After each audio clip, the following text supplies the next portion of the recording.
Hello，大家好。 Hello 咁啊，歡迎又嚟到你實德財經攻略嘅時候啦。OK 啊，嗱咁今日咧就係呢個嘅議題超級意識日嘅啟示。OK 啊，乜嘢意思咧？因為上個星期四咧，其實就係所謂嘅叫超級意識日，因為同一日裡面咧有3個全球主要嘅央行都同日議息以及公佈結果嘅。OK 啊，咁啊包括美國啦、歐盟啦，以及呢個日本嘅。OK 啊，咁好啦。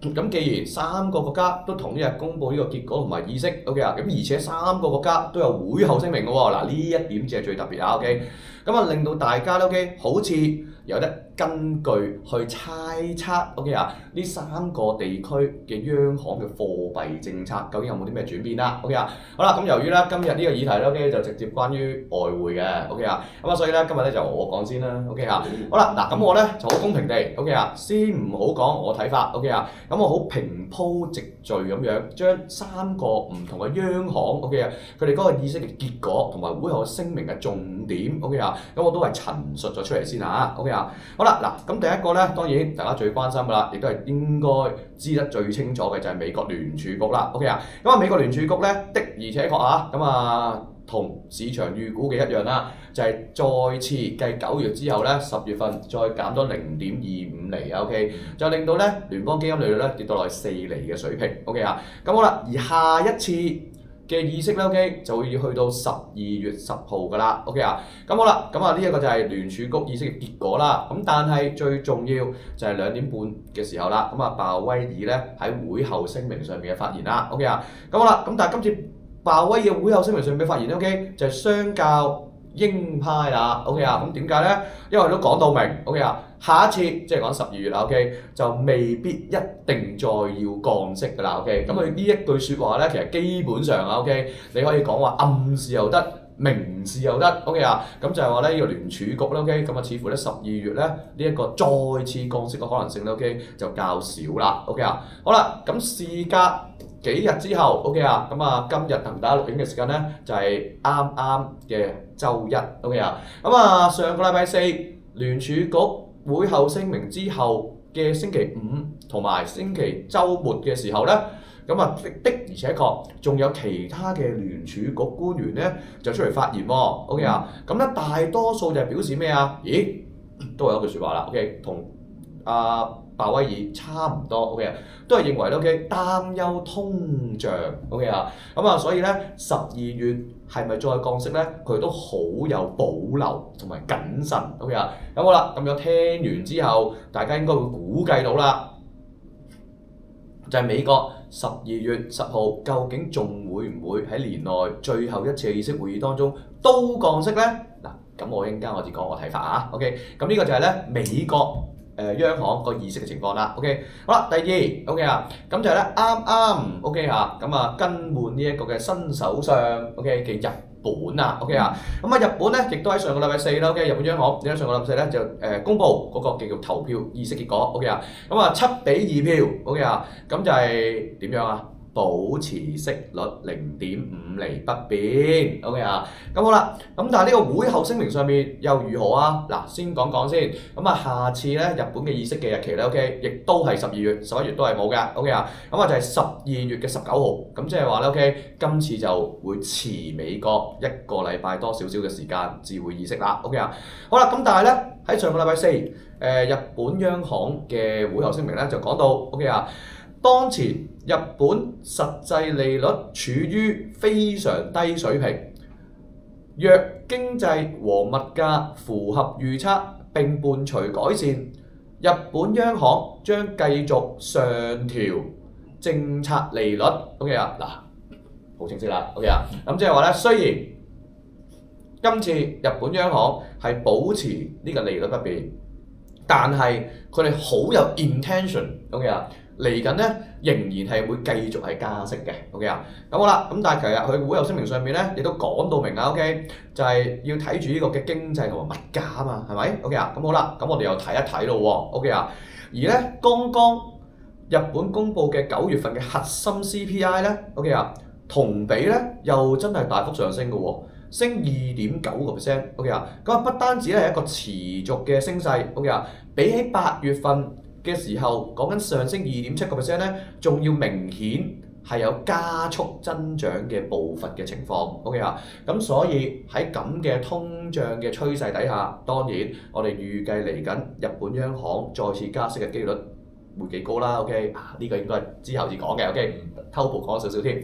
好啦，最後就係歐洲央行啦。OK， 咁歐洲央行咧亦都係同一日 OK 啊，就係議息 OK 啊，咁而佢嘅結果咧 OK， 咁係保持利率不變㗎，就2.15厘㗎嚇 OK 啊，有啲人會講2厘啦，其實就係2.15厘嘅 OK 啊。好啦，而下一次佢嘅議息咧，同日本差唔多 OK 啊，咁啊就係12月18號嘅 OK 啊。好啦，咁啊今次佢哋嘅議息就保持不變啦，但係佢哋會後聲明又點啊 OK， 咁我聽下咯喎。歐洲央行講到第3次保持息率不變，通脹率仍接近2% 嘅中期目標，聲明前景依然充滿不穩定性，主要來自貿易爭端同埋地緣政治環境。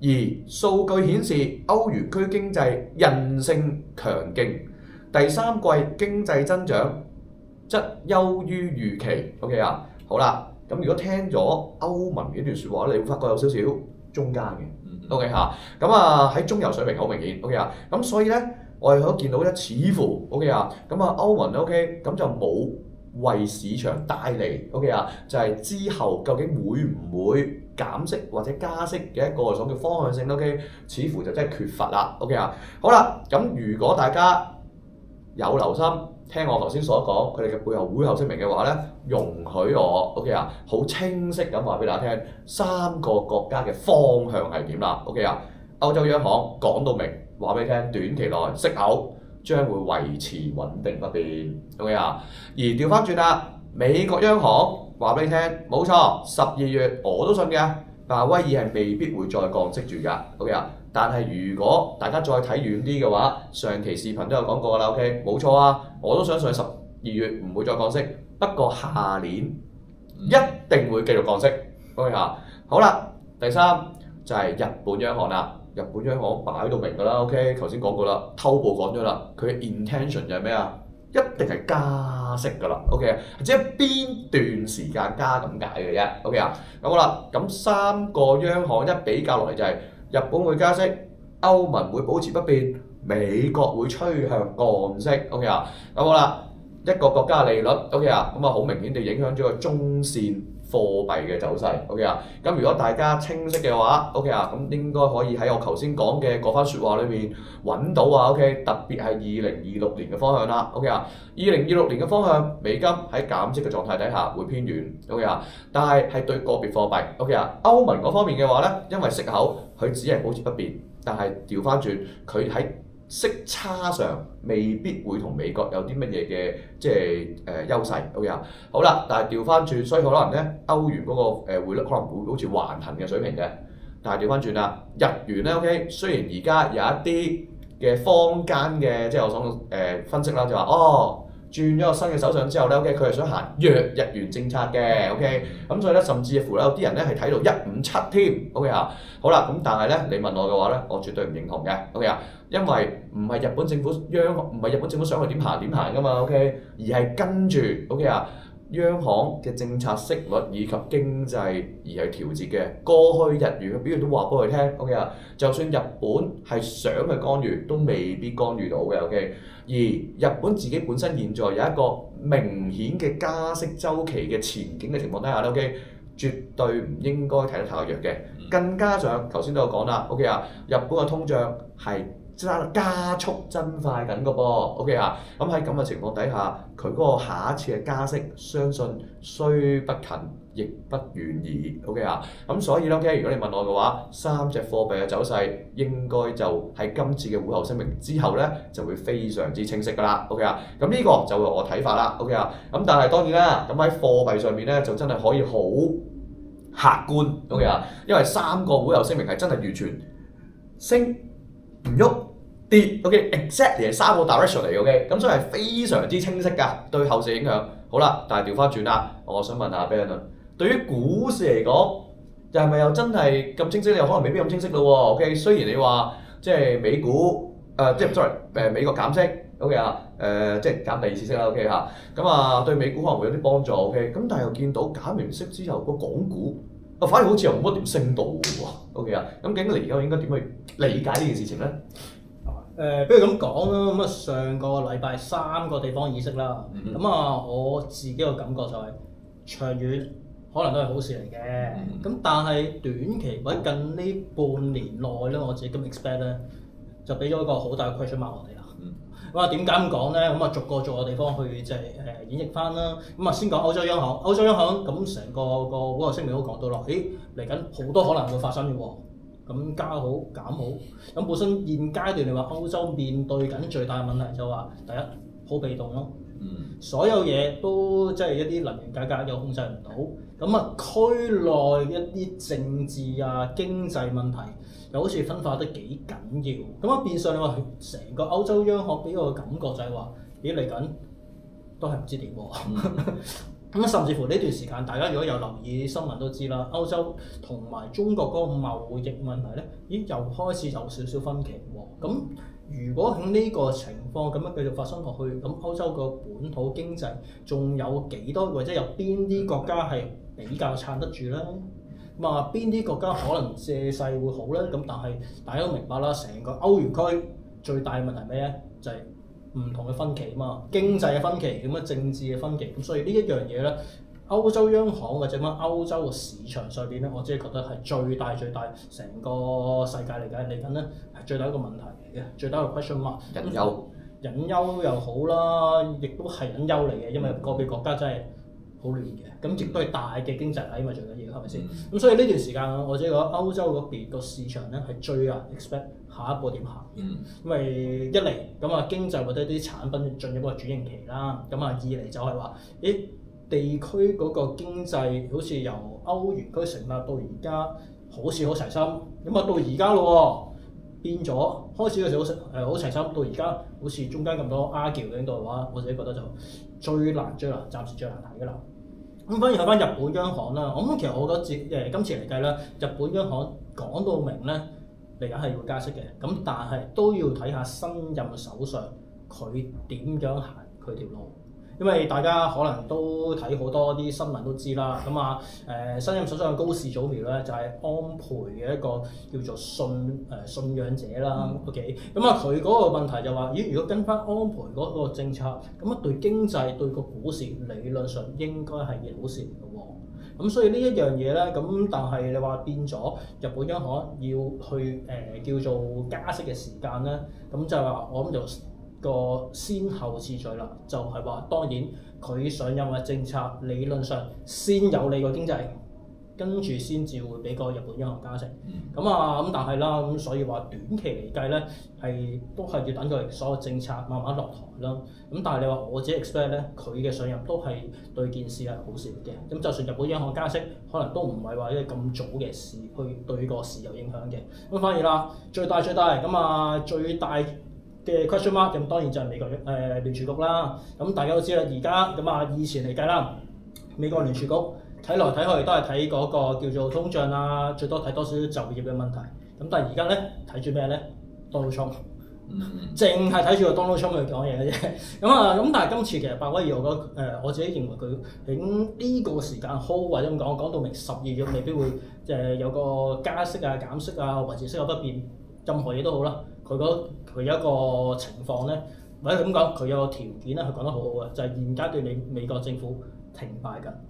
咁你停擺嘅時間變相即係話，其實佢哋聯儲局好多收翻嚟嘅數據 data 點都好啦，唔準確。其實喺咁嘅情況底下咧，正常嚟計下，咁係佢有必要係唔可以俾你 expect 係點樣去行嘅。咁但係當然啦，去到下年又另一件事啦。咁大家都明白㗎啦。而家特朗普嘅聲音喺個聯儲局裏邊都幾誇張嘅。咁但係如果係咁嘅話，我自己認為咧，聯儲局係暫時最大一個 question mark 嘅，因為可能話今個禮拜停擺又完一次嗰啲數據俾咁掟翻出嚟咧，聯儲局可能會做嘢。亦都可能啲數據出咗咧，就更加肯定聯儲局係唔需要做嘢嘅。咁所以而家話短期最大 question mark，我相信就嚟自美國聯儲局嘅方面啦。咁就算喺市場上邊啦，都睇緊啦。咁啊，如果而家睇翻呢個 Fed Watch，即係美國嗰個利率期貨啦，咁講緊議息前啊嚇，咁啊大家預期12月聯儲局會再減息機率咧係 over 90%嘅。